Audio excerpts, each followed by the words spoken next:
The story takes place in 2122, long after the Covenant incident. Weyland-Yutani Corporation, which had experienced two failures, shifted its focus from space colonization to resource extraction. A spaceship, Nostromo, carrying 7 crew members, a cat, and 20 million tons of ore, was returning to Earth when its central system, Mother, suddenly received a strange signal. According to company regulations, whenever an abnormal signal is received, Mother must wake up all the crew. So, the 7 crew members were woken up early during their lonely voyage, thinking they were about to arrive on Earth. They happily began discussing their pay distribution. At this moment, a yellow light flashed in the cabin, signaling that Mother had detected something abnormal. However, when they reached the control room, they realized they had veered off course from the solar system. According to the plan, they should have already been approaching Earth, leaving the crew puzzled. The bearded captain soon found the reason. The ship had received a distress signal. The signal repeated every 15 seconds. Thus, Mother had the authority to issue a new command, changing their course to an unknown planet for a rescue mission. Engineer Parker protested, arguing that this was a cargo ship, not a rescue ship, and there was no reward for this kind of task. But scientist Ash reminded him that the company's contract mandated that if the ship encountered signals from extraterrestrial intelligence, they must investigate, or they would forfeit their pay. Hearing this, Parker quickly backed down, and reluctantly, they followed the signal, unaware that they were walking into a giant conspiracy. Soon, the ship entered the planet's orbit, and after surveying the terrain, the crew used a shuttle to investigate. However, due to strong air currents, the shuttle's landing gear malfunctioned, with 3 of its 4 legs damaged. Brett and Parker could have fixed it in 15 hours, but out of dissatisfaction with the mission, they deliberately dragged it out to 26 hours. The crew detected that the planet's atmosphere was primitive, mostly nitrogen, carbon dioxide, and ethane. The captain, along with the first officer and navigator Lambert, set out to investigate. Soon, they discovered that the signal was coming from the wreckage of a massive alien ship, suggesting the possible existence of extraterrestrial life. Having come this far, they summoned the courage to explore further. As they got closer to the ship, the signal weakened. They entered the ship through a circular entrance. Each step into the unknown filled with trepidation. The 3 found themselves inside a massive, dark cave. No one knew what creature they would face next, nor what challenges awaited them. Meanwhile, Ripley discovered that Mother had decoded part of the signal, and it seemed more like a warning than a distress call. He wanted to bring the 3 back immediately, but Ash, appearing nervous, said it was already too late, advising Ripley to wait for their return. After persuading Ripley, Ash finally sighed in relief. As the group made their way to the control room, the first thing they saw was a massive space chair, and sitting on it was the corpse of a giant alien. This was, in fact, an engineer, although larger than those in Prometheus. Due to its age, the body had turned to fossil. Then, they discovered a large hole below the floor. The first officer descended using a rope. The temperature inside was much higher, and the space was enormous. Here, they found a strange cluster of eggs, containing numerous unidentified organisms. If you looked closely, you'd see that the black liquid from the eggs was defying gravity, clearly still alive, and if nothing unexpected happened, something definitely would. At that moment, one of the eggs suddenly opened. Unable to resist his curiosity, the first officer leaned in for a closer look, and in the next second, a facehugger jumped out, clinging tightly to his helmet, knocking him unconscious. Upon learning that an unknown creature was attached to someone, the rational Ripley refused to open the hatch, insisting on a 24-hour quarantine to prevent contamination of the other crew members. But the captain argued that saving a life was the priority. As they debated, Ash eagerly opened the hatch, allowing the 3 to enter the ship. The injured officer was rushed to the medical bay, where they found that the facehugger had corroded through the helmet and was tightly attached to his face. The scientist carefully used a laser cutter to open the helmet. But as soon as he removed the helmet, they saw a terrifying creature tightly wrapped around the first officer's face, something they had never seen before. For a moment, they seemed at a loss, trying to quickly remove the creature. The scientist tried to use pliers to cut the creature's tentacle, but as soon as he applied pressure, the creature tightened its grip even more. They had no other options. Since the creature couldn't be stimulated, they quickly conducted a full-body scan of the crew member. The scan revealed an even more bizarre situation. One of the creature's tentacles had already penetrated the man's throat, but instead of killing him, it was supplying him with oxygen while paralyzing him. Though they didn't know why, the captain decided to take the risk to save the crew member. Even though they knew nothing about this creature, they planned to completely remove the creature from the first officer's face. As the captain attempted to cut off the tentacles, yellow blood began to pour from the incision. The creature's blood was highly acidic and began corroding the floor of the ship. In a moment of crisis, the captain rushed with the crew to the next deck to check the damage. But when they arrived, they found that the floor of the second deck had also been corroded. Seeing such a terrifying sight, they quickly moved to the third deck. and only then did the acid blood stop corroding. Since they couldn't forcibly remove the creature for now, they left the first officer in the medical bay, isolated, with Ash observing him. Later that night, the creature had suddenly disappeared. Faced with such an unbelievable event, everyone became suspicious, mixed with anxiety and fear, as they searched every corner of the room without success.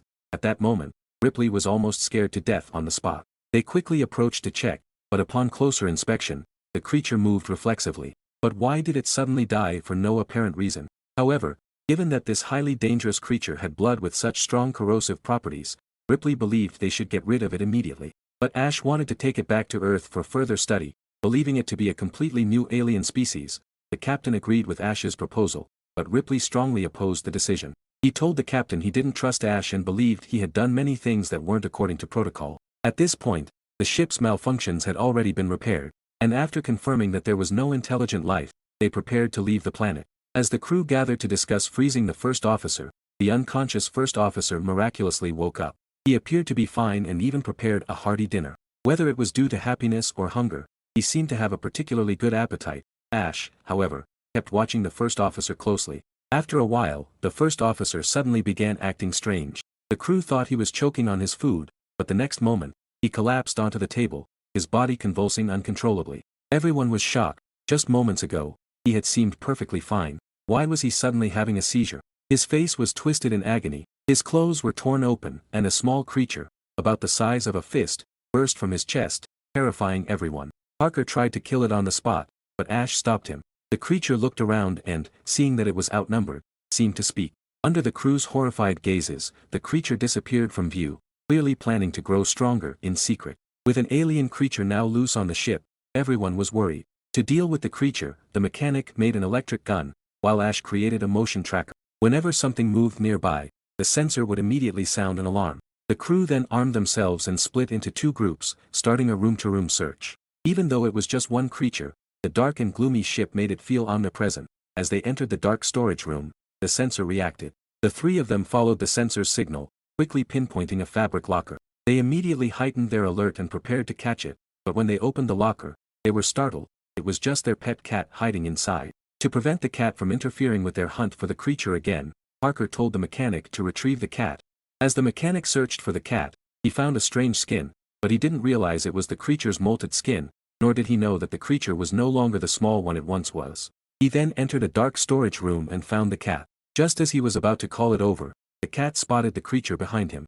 To his horror, in just a few hours, the creature had evolved into its full form, and only then did the mechanic notice the creature. He turned around to find a creature taller than himself, its mouth dripping with clear fluid. Before he could react, the creature swiftly killed him and dragged his body into the ventilation duct. By the time Ripley and Parker arrived, all that was left were traces of blood, while the cat sat paralyzed in terror, its wide-eyed expression a clear reflection of the horror. This stark image highlighted the reality of what had happened. In just a few hours, 2 crew members were dead, leaving everyone on edge. They didn't know what kind of creature it was, but one thing was certain. The creature was lurking in the ventilation duct. This worked in their favor, as the ventilation system led to the main airlock, with only one exit. They could trap the creature in the airlock and kill it there, but someone would have to enter the ventilation duct to drive it in. So, the captain assigned Ash and Ripley to guard the airlock, while Parker and Lambert blocked the maintenance shaft. Perhaps out of guilt, the captain entered the ventilation duct alone with a flamethrower, as it was his decision to bring the first officer back aboard. Before long, the crew outside tracked the creature's location, but it was far smarter than they had anticipated. It constantly changed positions in the ducts, making it difficult for the tracker to pinpoint its location.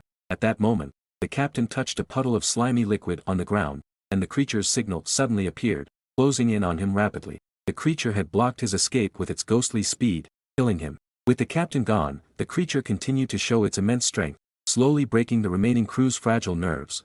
Under such immense pressure, the remaining crew began to fall apart. Lambert suggested abandoning the ship and escaping in the shuttle, at least to avoid being eaten by the creature. But the shuttle could only hold 3 people. Hearing this, Parker lost his temper and irrationally decided to fight the creature head-on with a flamethrower. Only Ripley remained calm, encouraging everyone to stay united. The only way to survive was to work together to eject the creature into space. Then they could safely return to Earth. Ash, however, showed no reaction, nor did he offer any opinion, making Ripley suspicious. Ripley went to the control room to ask Mother if there was a better way to kill the creature, Mother, replied that Special Directive 937 could only be accessed by Ash. So Ripley entered Ash's ID code to inquire about Directive 937, and uncovered a shocking secret. Directive 937 ordered the ship to change its course, collect samples of alien life, and prioritize bringing the creature back to Earth, even at the cost of the entire crew's lives. Ripley instantly realized that this was all part of a Weyland Corporation conspiracy. From the beginning, it had been a trap, using the crew as bait. The real purpose of the mission was to find a powerful biological weapon. At that moment, a mysterious white liquid began to flow from Ash's head. Now that the secret had been discovered, he couldn't let them leave alive. As Ripley tried to fight back, a handful of her hair was torn out in the struggle. Ripley had no idea that the quiet and seemingly gentle scientist had such a dark side. Rolled up a magazine, and tried to force it into her mouth. Just as Ripley was about to meet her end, even the much taller Parker was no match for Ash. So, he grabbed an iron rod and smashed Ash's back. Suddenly, Ash's body seemed to lose control, spinning several times while spewing out milky white fluid. Seeing such an eerie sight, Parker continued hitting Ash hard, eventually knocking off his head. Only then did they realize that Ash was a synthetic sent by the headquarters. Ripley believed that Ash knew how to kill the creature, so they repaired part of his function. But Ash replied that it couldn't be killed because it was a perfect organism in terms of structure and offensive capability. Upon hearing this, Parker angrily burned Ash. At this point, they had no other options. The only way was to activate the ship's self-destruct sequence and blow up the creature. Then, they could escape on the shuttle, but starting the shuttle required a large amount of coolant. So Ripley went to prepare the shuttle, while Parker and Lambert quickly collected the coolant. But just as they removed the coolant, disaster struck again. The alien quietly crawled out of the ventilation duct, and the woman was petrified with fear. Parker shouted at the woman to move quickly, but she was so scared that her legs went limp, completely frozen in terror. Parker didn't use the flamethrower and bravely charged at the alien to fight it hand to hand. The alien swiped her with its tail, knocking her down. The alien, standing over 2 meters tall, was no match for a human. This alien life form actually possessed a pure, perfect quality. The saliva it left behind wasn't sticky mucus, but rather pure water flowing from its body. Its irresistible nature revealed that these aliens weren't maliciously attacking humans, they simply wanted to survive. Didn't even notice the alien's spiked tail moving closer to her. A sudden scream echoed through the entire ship.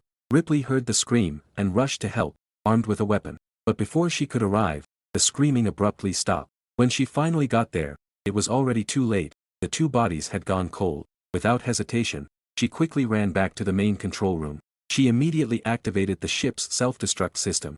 She had to reach the escape pod fast, but Ripley didn't dare return to the escape pod the same way she came, so she quietly crept through the lower deck of the ship. However, she accidentally discovered the alien's nest in the ship's lower levels. The captain and others weren't dead, they had become hosts for breeding the alien's offspring. These people had no hope of survival. The captain, barely clinging to life, begged Ripley to end her suffering. Ripley, unable to bear seeing her in pain, took the flamethrower and burned the entire nest. At that moment, Ripley realized the alien had been waiting in ambush. She was terrified to her core. She quietly released the orange tabby cat from its cage to distract the alien, and she quickly rushed back to the control room. But the alien didn't harm the cat, as it posed no threat. After returning to the control room, Ripley attempted to shut down the self-destruct system and eject the alien into space through the airlock. It was a good plan, but the self-destruct sequence had passed the point of no return, leaving her in utter despair. With no other options, Ripley reluctantly braced herself and returned to the escape pod, preparing to battle the alien. Surprisingly, the alien had vanished. She quickly grabbed the cat carrier and boarded the escape pod. She made her way to the cockpit and activated the systems. After pressing all the launch buttons, she finally let out a sigh of relief. She had successfully launched the escape pod and escaped the ship. Not long after, a massive explosion tore through the ship. The Nostromo and its 20 million tons of ore were reduced to cosmic dust. Although the mothership was far away, the explosion's shockwave violently shook the escape pod. Ripley thought the nightmare was over. Her heart finally calmed, she prepared to take a much-needed rest. But just as she was about to activate the sleep chamber, the alien's hand suddenly emerged. Ripley panicked and hid in the locker room. The tenacious alien hadn't died and had snuck aboard the escape pod. However, it didn't attack her. It was unclear whether it was too weak or merely resting between two pipes, possibly suffering from motion sickness. Ripley was so scared she could barely breathe. She quietly put on her spacesuit and thought of a plan to deal with the alien. She picked up a harpoon gun, and once everything was ready, she cautiously approached the cockpit. After strapping herself into the seat with a safety belt, she intended to use the vacuum of space to suck the alien out of the ship. She then carefully activated the cooling system to force the alien out. Under the pressure of the coolant, the alien writhed in agony, crawling out of the pipes. Ripley was terrified, shaking uncontrollably, but she stayed committed to her plan. As the alien got closer, Ripley quickly pressed the airlock button, creating a powerful vacuum that sucked the alien out of the ship. But the alien's strong arms clung tightly to the door. Ripley fired another shot, finally blasting the alien out into space. However, the airlock door got stuck on the harpoon gun, and the alien continued to thrash outside. True to its reputation as the universe's strongest lifeform, it used its tail to latch onto the ship's exhaust port. In the end, Ripley successfully sent the alien into the depths of space. Her bravery and quick thinking, along with her determination, made her the sole survivor of the starship Nostromo. She sent out a distress signal, recording everything that had happened in the voice log. She then entered hypersleep, awaiting rescue. What she didn't know was that her conflict with the alien had only just begun. 40 years later, as we look back at Alien, it remains a dominant force in the world of horror films, effortlessly surpassing many others in the genre, still reigning supreme.